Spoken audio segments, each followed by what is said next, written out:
all X-Trans 4 cameras have color chrome effect, and I think the GFX cameras may as well. And uh, it's not on any of the older cameras, not on X-Trans 3. But where it came from was Fujifilm had a film called Fortia that they made in limited batches. And the story behind that I've always heard, I don't know if it's true or not, is that uh, Fujifilm was making Velvia film and they messed up and they accidentally made it like way too saturated.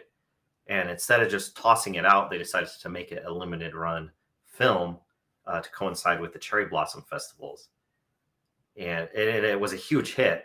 But an issue with it was that the colors were just so vibrant that they were kind of like overexposed. They lost their details.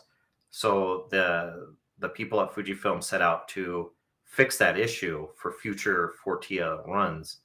And their solution was to darken the colors, darken the reds, darken the greens, so that it deepened them so that they would still retain their details. So they took that same principle for the Fortia film and applied it to their Fujifilm cameras through color chrome effect. And what it does is it deepens, darkens the colors so that they retain their details, even when they're very bright and saturated. So let's go ahead and look at our sample picture here.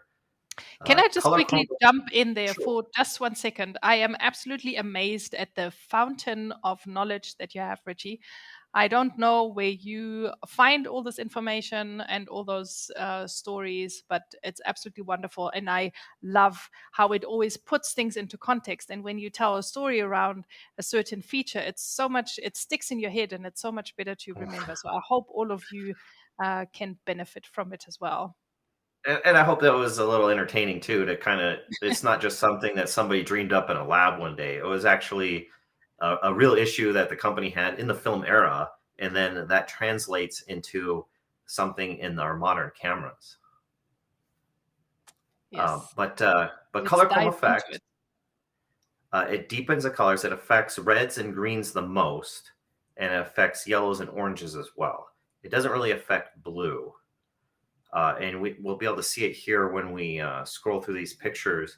You see that's with it off. And this is the Kodachrome 64 recipe, except for I changed color chrome effect to off and then weak and then strong. And you see that the reds and the greens deepen, which darkens the image a little bit. It can give it more contrast, especially if you have colors that are not darkening quite as much or not darkening at all. And if you have a color that deepens next to a color that doesn't, it'll add more contrast. In this case, it's all basically green, red, and a little bit of yellow. So the whole image actually gets a little darker with as it adds each layer of color chrome effect to it, each strength. What I find quite amazing is that when you look at the image, it in a way it does darken the actual colors, but it gives it more. It gives it almost like a bit of a shine. I mean, it's called color chrome Hmm.